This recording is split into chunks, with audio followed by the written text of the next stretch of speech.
Hello and welcome back to my channel. In today's video I will show you how to open a business bank account in Comoro. So let's get started.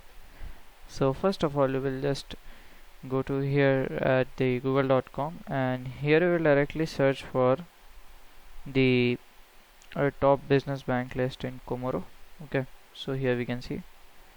So the first bank is here we can see the Central Bank of Comoro.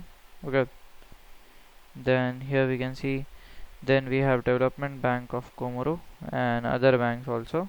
So in this video I will show you how to open a business bank account in a Central Bank of Comoro. Okay, so you will likely go to their website. So here is your Banco Central de Comoros.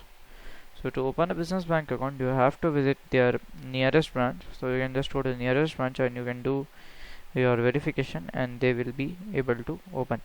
So via opening the account there you can just use for your business purpose. Okay, so opening the bank account will be requiring minimum age of 18, and you should be at least 18 years old, and you should have a valid ID card, and some other detail will be required. So via this detail you can directly open it. Okay, so if you find this video helpful, make sure you like, subscribe and share the video. Thank you for watching.